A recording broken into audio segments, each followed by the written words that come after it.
আমরা আপনাদেরকে স্পষ্ট করে বলতে চাই, এই যে বাংলাদেশের ছাত্র সমাজ একটি এত বড় আন্দোলন করেছে, একটি ফ্যাসিস্ট একটি সরকারের যে একটি পতন ঘটিয়েছে, সেটি আমরা এই কারণে করিনি যে একজন নির্যাতক চলে যাবে আরেকজন নির্যাতক এসে সেই জায়গাটি নিবে।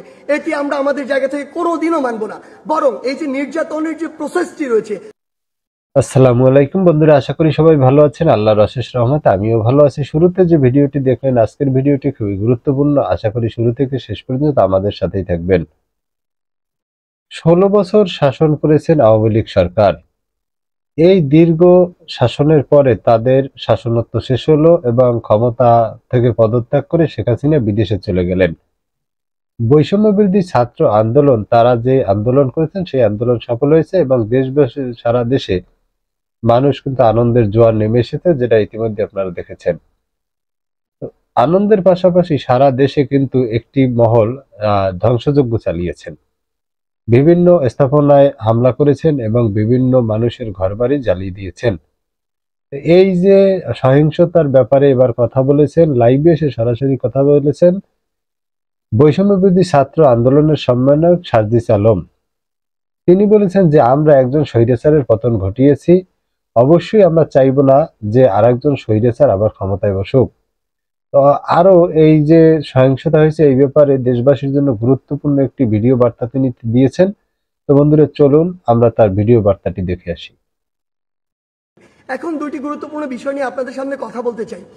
একটি বিষয় হচ্ছে যে আমরা দেখছি গতকালকে থেকে বাংলাদেশের বিভিন্ন জায়গায়, ঢাকা শহর থেকে শুরু করে বিভিন্ন অপ্রত্যাশিত ঘটনা ঘটছে, সহিংসতার ঘটনা আমরা শুনতে পাচ্ছি। আমরা আপনাদেরকে স্পষ্ট করে বলতে চাই, এই যে বাংলাদেশের ছাত্র সমাজ একটি এত বড় আন্দোলন করেছে, একটি ফ্যাসিস্ট একটি সরকারের যে একটি পতন ঘটিয়েছে, সেটি আমরা এই কারণে করিনি যে একজন নির্যাতক চলে যাবে আরেকজন নির্যাতক এসে সেই জায়গাটি নিবে। এটি আমরা আমাদের জায়গা থেকে কোনোদিনও মানব না। বরং এই যে নির্যাতনের যে প্রসেসটি রয়েছে, যে সিস্টেমটি রয়েছে, এই সিস্টেমটি ছাত্র সমাজ বা বর্তমান বাংলাদেশের যে প্রজন্ম তারা চায় না। সেই নির্যাতনের সিস্টেমটি চেঞ্জ করার জন্য আমরা আমাদের এই আন্দোলনটি করেছি, এই অভ্যুত্থানটি ঘটিয়েছি পুরো বাংলাদেশের মানুষকে নিয়ে। সেই জায়গা থেকে বিভিন্ন রাজনৈতিক মতাদর্শ, সে বিরোধী মতাদর্শ হতে পারে কিংবা বিভিন্ন যে রাজনৈতিক মতাদর্শে যা ছাত্র সংগঠন বিভিন্ন রয়েছে, তাদের কথা বিভিন্নভাবে শোনা যাচ্ছে যে তারা প্রতিহিংসার বশবর্তী হয়ে এই বিভিন্ন ভাঙচুরগুলো চালাচ্ছে। আমরা স্পষ্ট করে বলে দিতে চাই, এই বাংলাদেশে এরকম যদি অন্যায় বা অপরাধ যেগুলো হচ্ছে, এগুলোর অবশ্যই প্রত্যেকটির বিচার হবে। সেই জায়গা থেকে আমরা স্পষ্ট করি, আমরা কখনো আমাদের জায়গা থেকে এমন সহিংসতাগুলো সমর্থন করি না।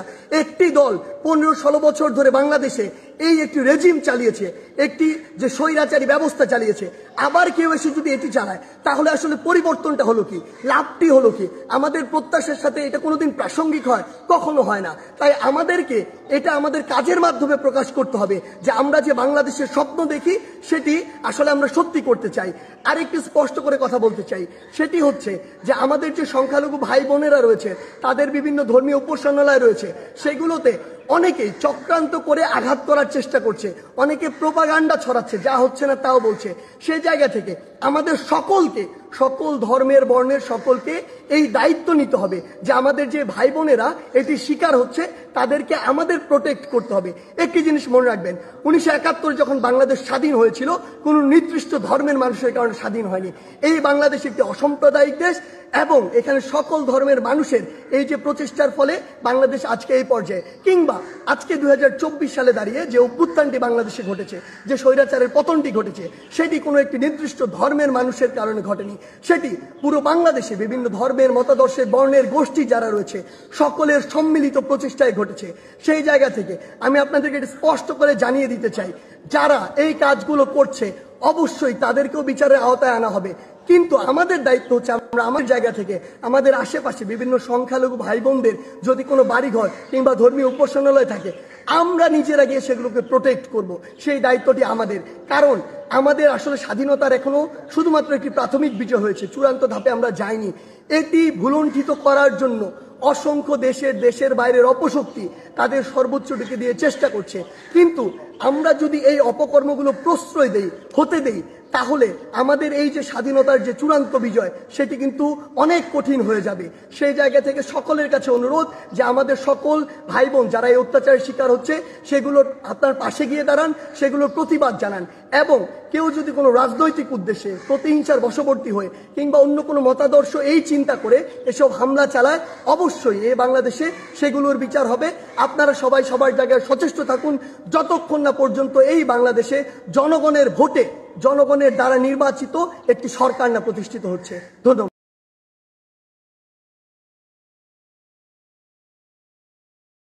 তো বন্ধুরা, আমরা বৈষম্য বিরোধী ছাত্র আন্দোলনের সম্মানক সার্জিস আলমের যে বক্তব্য সেটি শুনলাম। আপনারা তার বক্তব্যের সাথে কি একমত পোষণ করছেন কিনা, বা আপনাদের কি মতামত আছে আগামীর জন্য, সেই আপনার মূল্যবান মতামত অবশ্যই কমেন্ট বক্সে কমেন্ট করে জানাবেন। এবং নিয়মিত দেশের সকল গুরুত্বপূর্ণ সংবাদ পেতে আমার এই চ্যানেলটি সাবস্ক্রাইব করে আমাদের পাশেই থাকুন। দেখা হবে আগামী ভিডিওতে। সেই পর্যন্ত ভালো থাকবেন। আল্লাহ হাফেজ।